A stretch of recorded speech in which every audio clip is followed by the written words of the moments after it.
Assalamualaikum, saya Muhammad Izzah bin Ahmad Nazir akan melaksanakan pembentangan individu yang bertajuk Kecelaruan Tata Bahasa Melayu dalam Penulisan Ilmiah Jurnal Berimpak Tinggi karya Zamimah Osman daripada Universiti Utara Malaysia Sintok Kedah. Kajian ini membincangkan tentang kecelaruan tata bahasa Melayu dalam penulisan makalah jurnal berindeks Scopus yang diterbitkan oleh penerbit USM, University Science Malaysia, iaitu Jurnal Kemanusiaan, The Asian Journal of Humanities. Bagi dapatan kajian, kaedah analisis kandungan dijalankan terhadap 25 makalah yang ditulis dan diterbitkan dalam bahasa Melayu sepanjang tempoh 9 tahun, diindeks oleh Scopus. Manakala analisis kesalahan tata bahasa memfokuskan kepada 12 elemen tata bahasa seperti digariskan dalam gaya dewan. Dapatan kajian menunjukkan masih berlaku kecelaruan tata bahasa, iaitu kekeliruan penggunaan tata bahasa Melayu yang ketara dari semua aspek kesalahan tata bahasa yang dikaji.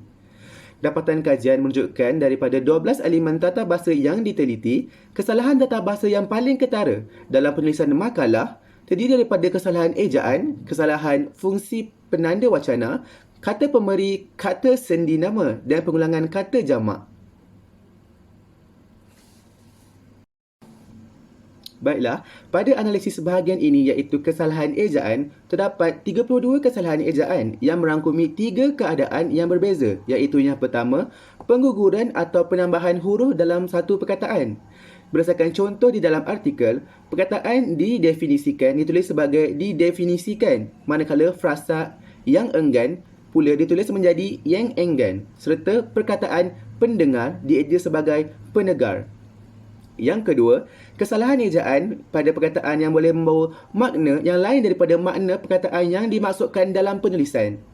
Contohnya, perkataan lembab yang membawa maksud keadaan yang lambat atau kurang mencapai kemajuan ditulis sebagai LEMBAB. Kedua-dua ejaan ini tidak dapat mendukung sebarang maksud yang berkaitan dalam penulisan tersebut. Dan yang ketiga, kesalahan ejaan kata majmuk yang tidak ditulis secara terpisah. Ketidakseragaman ini bermaksud terdapat ejaan kata majmuk yang ditulis sebagai satu kata dan ada kalanya ditulis secara terpisah. Contoh kesalahan di dalamnya ialah bandaraya dieja secara rapat, yang sepatutnya dieja sebagai bandaraya berpisah. Seterusnya, pada analisis bahagian penanda wacana, kesalahan penggunaan penanda wacana didapati dilakukan sebanyak 43 kali, iaitu berkaitan perkataan justeru. Menurut Dewan Bahasa dan Pustaka, penanda wacana justeru hanya membawa maksud dua makna. Pertama, justeru bermakna kebetulan atau tepat, dan kedua ialah kena benar. Walau bagaimanapun, analisis menunjukkan terdapat kekeliruan makna dalam penggunaan penanda wacana justeru dalam penulisan. Contoh kesalahan yang dikenal pasti ialah justeru ada teknik di dalam novel tidak lagi sesuai digunakan di dalam filem. Teknik sudut pandangan orang pertama, aku, dan sudut pandangan orang ketiga, kami. Ini dikira salah kerana tidak membawa maksud, oleh sebab itu dan kekeliruan didapati berlaku di situ. Seterusnya, pada analisis bahagian kata pemberi ialah dan adalah, kesalahan penggunaan kata pemberi dalam ayat ini ialah dilakukan sebanyak 80 kesalahan. Kata pemberi bermaksud unsur kata yang menjadi perangkai antara subjek dan frasa-frasa utama dalam predikat.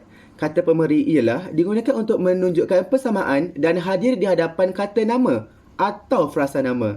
Manakala kata pemberi adalah pula digunakan untuk menunjukkan huraian dan hadir di hadapan kata adjektif, kata sendi nama ataupun frasa sendi nama. Contoh kesalahan yang dikenal pasti ialah matlamat dialog kehidupan ini ialah untuk memberi kefahaman kepada komuniti asal yang seterusnya diterjemahkan kepada sesuatu peringkat yang lebih bersifat operasional. Kesalahan berlaku di situ kerana kata pemberi ialah perlu didatangkan dengan kata nama atau frasa nama selepasnya. Selain itu, pada analisis bahagian kata sendi nama, Kesalahan penggunaan kata seni nama berlaku sebanyak 41 kali. Kata seni nama berfungsi sebagai kata hadapan atau kata nama atau frasa nama dan menjadi penyambung kata atau frasa dalam sesuatu ayat. Daripada penelitian, didapati penggunaan kata seni nama yang melanggar hukum tata bahasa banyak dilihat berlaku dalam penulisan makalah yang dikaji. Antaranya, kesalahan penggunaan kata seni nama yang sering ditemui dalam penulisan adalah seperti kata seni nama dari, daripada, di, ke, pada, kepada, seperti untuk, akan, bagi, kerana, antara, di antara dan oleh. Contoh kesalahan yang dikenal pasti ialah pelbagai reaksi terhadap filem ini yang diterima dan filem ini dikatakan mendapat sambutan yang baik di kalangan peminat filem Indonesia walaupun adaptasinya belum diperkatakan secara mendalam. Sepatutnya ialah dalam kalangan.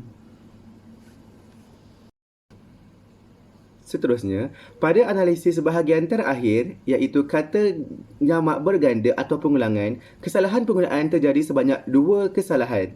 Kesalahan bentuk jamak merupakan kesalahan frasa nama. Kesalahan ini sering berlaku dan tidak disedari kerana dilihat tidak menjejaskan ayat. Namun dari segi frasa nama, ia merupakan kesalahan. Terdapat 2 jenis kesalahan jamak iaitu pengulangan, kata nama dan penggunaan kata bilangan. Contoh kesalahan yang dikenal pasti ialah versi-versi yang pelbagai bagi Taurat merupakan bukti kukuh terhadap perubahan yang berlaku. Sepatutnya boleh digantikan sebagai versi yang pelbagai sahaja. Selain daripada 5 kesalahan tata bahasa Melayu yang disenaraikan, terdapat juga elemen kesalahan lain yang dikaji berdasarkan kepada 12 elemen tersebut. Walau bagaimanapun, kekerapan kesalahan penggunaan tata bahasa tersebut agak jarang berlaku berbanding dengan 5 elemen kesalahan yang telah digariskan dalam kajian. Antaranya ialah imbuhan, yang kedua, kata bilangan tentu, yang ketiga, penggunaan tanda sempang dan yang terakhir ialah perkataan berbentuk lewah. Rumusannya, daripada analisis yang dijalankan, dapat dirumuskan bahawa kesalahan tata bahasa Melayu yang berlaku dalam penulisan makalah ilmiah berbahasa Melayu yang diterbitkan dalam jurnal berimpak tinggi tidak boleh dipandang enteng. Oleh hal yang demikian, pengetahuan yang luas dalam ilmu linguistik dan penguasaan tata bahasa yang mantap adalah sangat penting untuk menghasilkan sebuah penulisan ilmiah yang mantap dan bebas daripada sebarang kesalahan tata bahasa. Sekian, terima kasih.